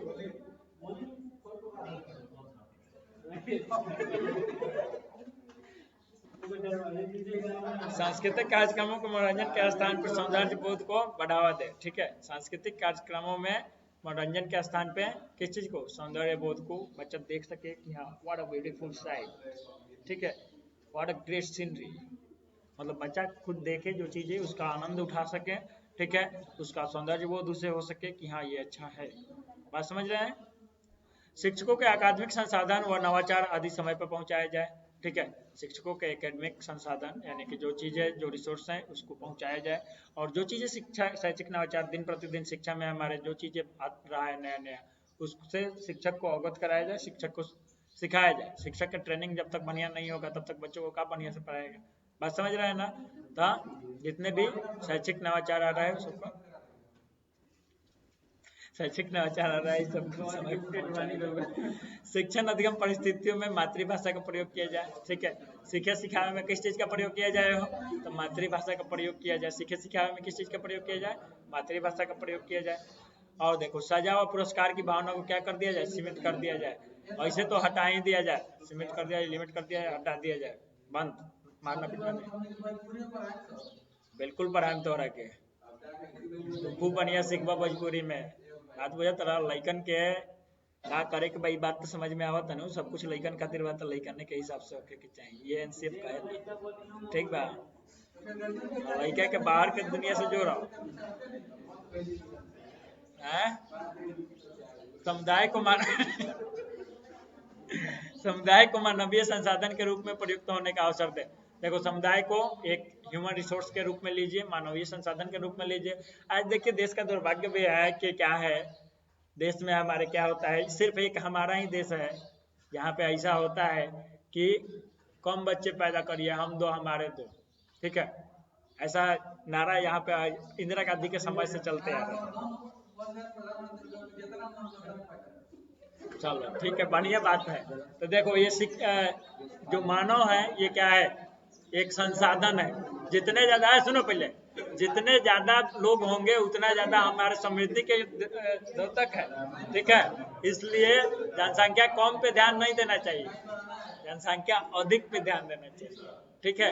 देखो, अगर मान लो, सुनो एक बात बताओ, सुनो एक बात बताओ, अगर हम अपनी ही बात करें तो हम 3 भाई 2 बहन है, ठीक है। अगर हम अपनी बात करें तो 3 भाई 2 बहन है, यानी कि 5 लोग हैं। बात समझ रहे हो? और पिताजी भी 4 भाई थे, दादाजी भी 3 भाई थे। बात समझ रहे हो? देखो, अगर ये चीजें सब एक एक पे आ जाएगा तो बाकी सारे रिश्ते तो ऐसे ही भारत की संस्कृति से गायब हो जाएंगे। और दूसरी बात है, देखो, जितने ज्यादा आदमी होंगे उतना ज्यादा रिसोर्स है। अगर सुनो ना पहले एक बात और, सुनो ना पहले हमारी बात सुनो। अगर हम एक भाई एक बहन होते तो हम तो होते ही नहीं। पहले का बात सुनो, तो कौन पढ़ाता? बात सुनो, तो भैया क्या है कि वो अपना दुकान में ही व्यस्त होते हैं, दीदी।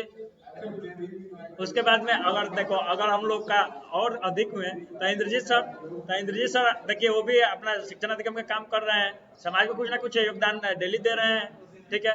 उसके बाद अगर हम भी आए तो हम भी इधर योगदान ही दे रहे हैं, ठीक है। तो ये बताओ, ये एक समृद्धि का द्योतक है और ज्यादा हमारे देश को आगे ले जाने का कारण है कि ये देश को पीछे ले जाने का कारण। अगर जनसंख्या बढ़ेगा जनसंख्या बढ़ेगा तो ये एक संसाधन है और इसका उपयोग होना चाहिए। ठीक है, ये देश का दुर्भाग्य है कि ये जनसंख्या को लेकर ही हल्ला करता है। देश को बोलता है कि जनसंख्या को कम करो, ये नहीं बोलता है कि हम जनसंख्या बढ़ रहा है, बढ़िया बात है, जनसंख्या बढ़ना चाहिए, हम उस संसाधन का उपयोग करें। ठीक है, हर हाथ को काम दो, काम दो। देखो ये तो एक हमारे पास इतने युवा जनसंख्या है, युवा आबादी है, अगर सबको काम दे दिया जाए तो हम आने वाले 5 साल में विश्व की सबसे बड़ी शक्ति बन सकते हैं। ठीक है, सबसे आगे हम पूरे भारत को लेके जा सकते हैं, क्योंकि हमारे पास पूंजी है। ये क्या है? पूंजी है।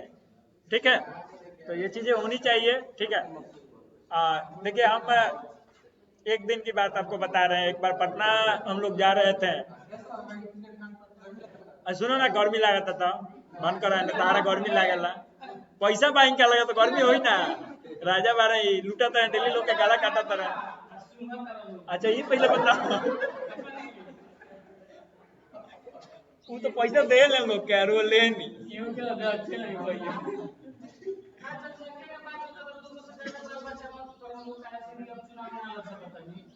चुनाव से क्या मतलब बा?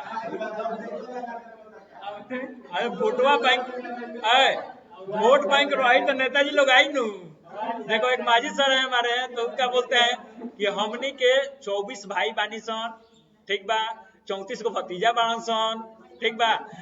पापा को बताते हैं, पापा बताता है कि 14 को पापा वाल लोग, मतलब उसके ऊपर वाला खानदान में।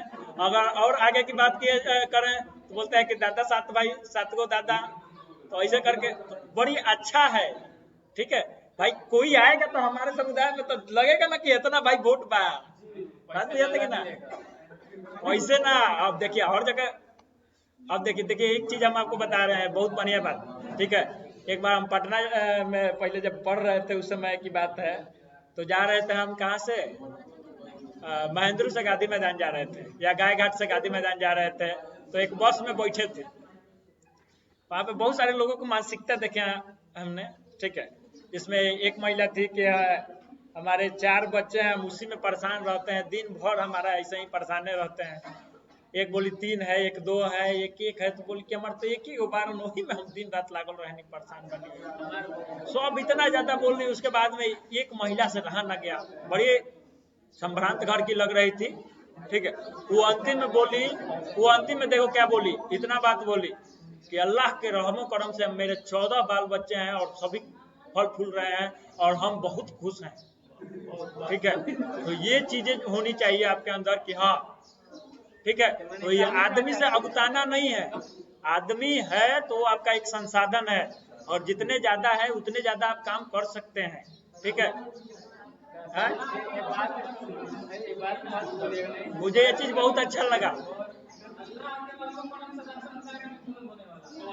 बंद होने दो, लोगों को गुलाम मत बनाओ, उसको खिलाने के लिए, भीख मांग के खिलाने के लिए नहीं, वो काम कर सके इस पे काम करने दो।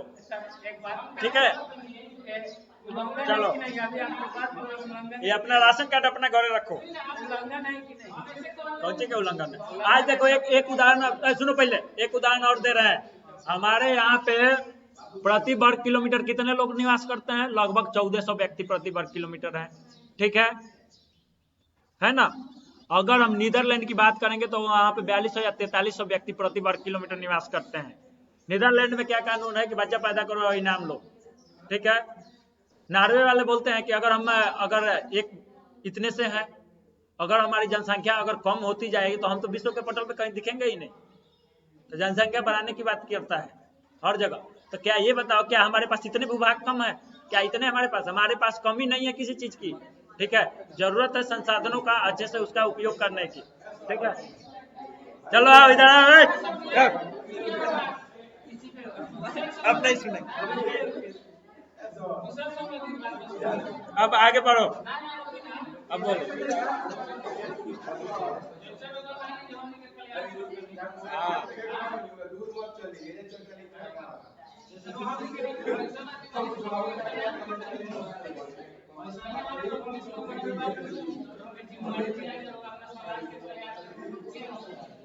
सब आवे तो समय अभी करत नहीं कि नहीं करती, बताओ समाज कल्याण खातिर अभी काम चलता कि नहीं? हमसे जितना पूछ रहे हैं, बताओ एक समाज कल्याण का काम कर रहे हैं कि नहीं कर रहे हैं? कर रहे हैं, नहीं कर रहे हैं? चलो अब चुप रहो आराम से। देखो कल्पना का अबे अबे उधर जाएगा तो उधर डिबेट अलग दिशा में मुड़ जाएगा। ठीक है, आगे बात करो। चुप हो जाओ।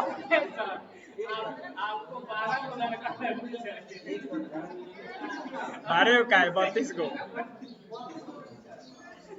तो कम का है? चुप रहो। देखो जितने साल, अच्छा यहाँ पे तुम लोगों को दिखा कि नहीं दिखा? अगर 2 होते हैं तो बताओ आज तुम लोगों को कौन पढ़ा रहा हो? चुप रहो ऐसे। हाँ, कहाँ के कानून पढ़ रहा तुम? कहाँ पढ़ ले बाबा? देखो ये सरकार किस चीज का हवाला देती है जनसंख्या के नियंत्रण के लिए? सुनो, ओरिजिनल बात बता रहे हैं, सुनो। सरकार जो है आपकी किस चीज की हवाला देती है जनसंख्या नियंत्रण के बारे में? एक माल्थस का सिद्धांत है। ठीक है, एक माल्थस का सिद्धांत है, ये अर्थशास्त्र में दिया है। ठीक है, ये क्या बोलता है कि जनसंख्या बढ़ेगी तो बेरोजगारी भुखमरी बढ़ेगा। ठीक है, ये माल्थस बोलता है। ठीक है, तो ये बताओ क्या खाली भारत के लिए सही है और बाकी देश के लिए क्या गलत है? खाली बेवकूफों वाली बात कर रहे हो। चलो सभी देशों के लिए ये सही। आप अपने घर परिवार का देखो क्या? हाँ, अपने घर परिवार को देखो, क्या तुम्हारे जन्म से क्या तुम्हारे परिवार को हानि हुआ है कि लाभ हुआ? ये बताओ।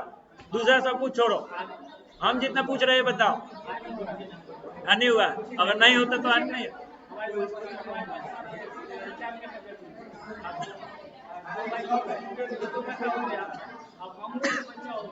उसे क्या होगा? तुम अपने सुनो, पहले तुम अपने जीवन में कुछ अर्जित नहीं करोगे। पहले सुनो है ना, खाली बाप दादा की संपत्ति कहीं बांटा को खाओगे? हम जितने पूछ रहे हैं बताओ, क्या केवल अपने बाप दादा की संपत्ति को बांटो के खाओगे? क्या बात कर रहे हो? क्या बात कर रहे हो? हमारे देश में 32,87,263 वर्ग किलोमीटर जमीन है। ठीक है, 32,87,263 वर्ग किलोमीटर। उसके आधार पर हमने आपको बताया था कि जहाँ पे सबसे ज्यादा जनसंख्या घनत्व है, यानी कि हमारा ये बिहार है, जहाँ पे 1400 व्यक्ति प्रति वर्ग किलोमीटर रहते हैं। बाकी जगह पे 7-8 भी है प्रति वर्ग किलोमीटर। तो किसी चीज का कमी नहीं है, बात समझ लो। ठीक है, खाली बांट के बाप दादा के खाली खाए के चक्कर में मत रहो, खुद करो। चलो, अरे है तभी तो देगा ना। अभी भी तुम्हें बाबू पता नहीं है, आज एक एक व्यक्ति के पास में बहुत सारे लोग। चुप रहो। एक बात आपको बताते हैं, आज भी तुम्हें बहुत सारे ऐसे लोग मिल जाएंगे जो कि 500-500 बीघा के जोत अकेले रखे हुए हैं, 1-1 हजार बीघा के। ये संसाधनों का बंटवारा की बात होनी चाहिए, ना कि जनसंख्या घटाने की बात होनी चाहिए। आज उनके प्रति पड़ा हुआ है। ठीक है, जाओगे तो तुम्हें देखने को मिल जाएगा। सुपौल में चले जाओ, पश्चिमी चंपारण में चले जाओ, पूर्वी चंपारण में चले जाओ। ठीक है, तुम तो बबुआ एजवा अपने घर के खाली देख रहे हो। देखो दुनिया अभी बहुत बड़ी है। चलो चुप रहो, एनसीएफ खत्म करना है। चुप रहो, अभी 9 मिनट है। अटेंशन, हो गया डिबेट।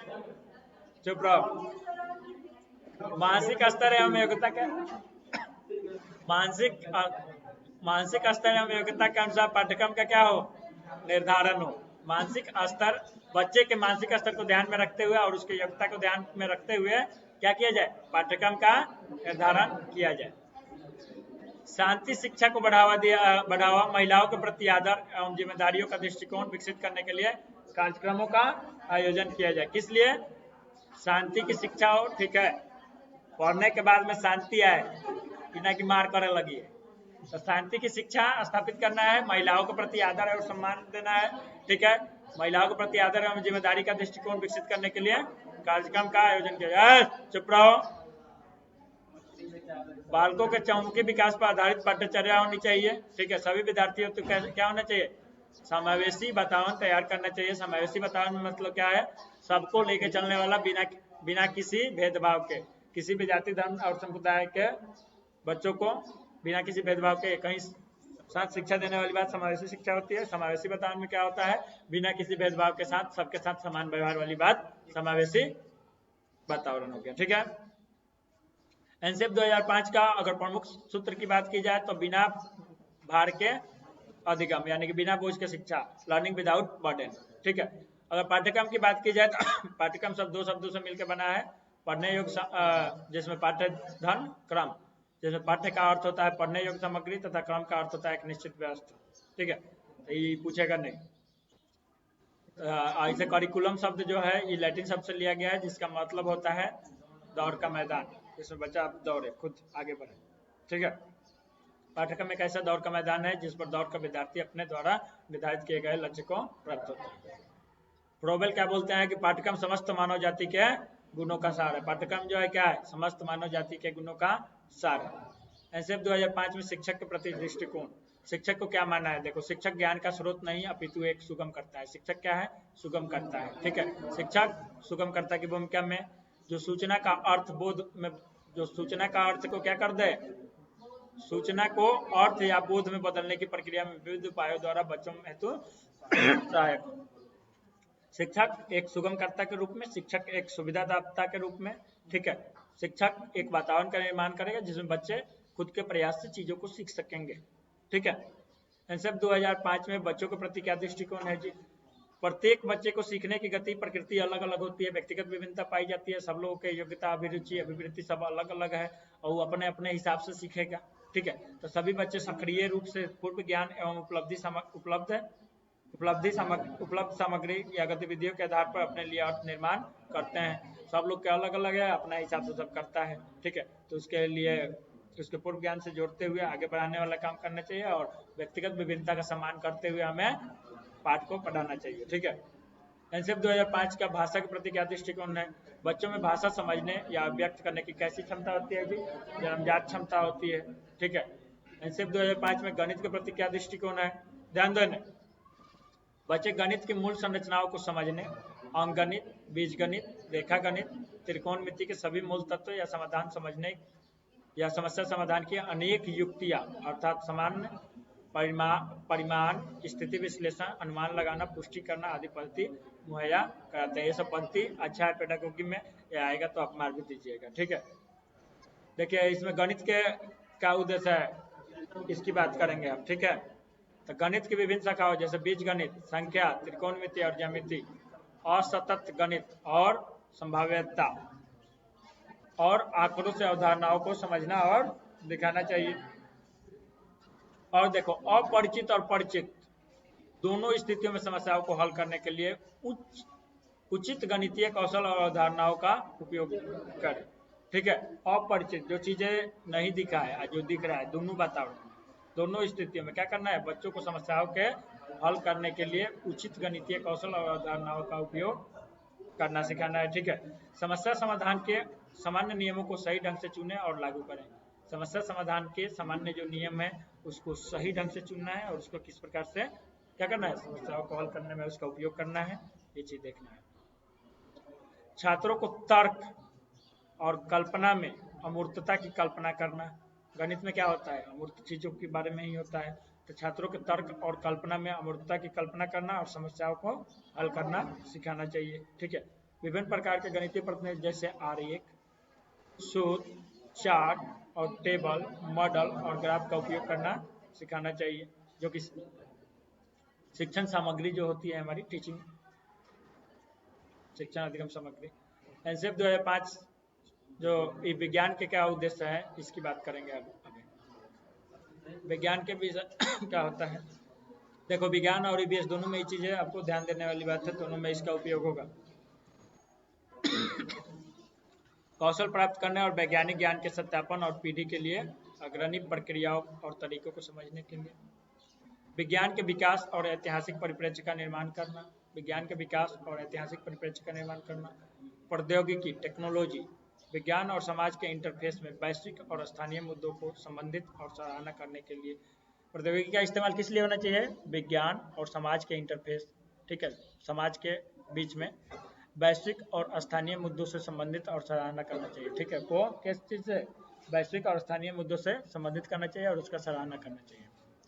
पेशेवर क्षेत्र में यानी कि प्रोफेशनल फील्ड में, पेशेवर क्षेत्र में प्रवेश करने के लिए सैद्धांतिक ज्ञान और साथ ही व्यवहारिक कौशल प्राप्त करना चाहिए। सैद्धांतिक ज्ञान यानी कि थियोरेटिकल नॉलेज।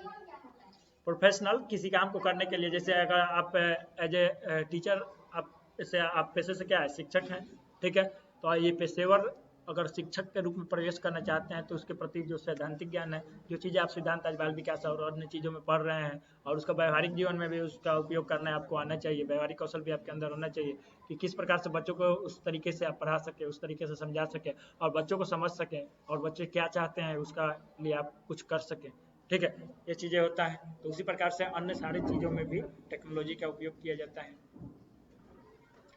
कुछ मूल्यों को आत्मसात करने के लिए ईमानदारी, सहयोग, अखंडता, पर्यावरण का संरक्षण और जीवन के लिए चिंता और महत्वपूर्ण सोच को विकसित करना चाहिए, ठीक है। कुल मूल्यों को आत्मसात करने के लिए क्या, ईमानदारी, सहयोग, अखंडता, पर्यावरण का संरक्षण और जीवन के लिए चिंता आदि महत्वपूर्ण सोच को क्या करना चाहिए, विकसित करना चाहिए। और कुछ क्वेश्चन की अब बात करेंगे हम, ठीक है।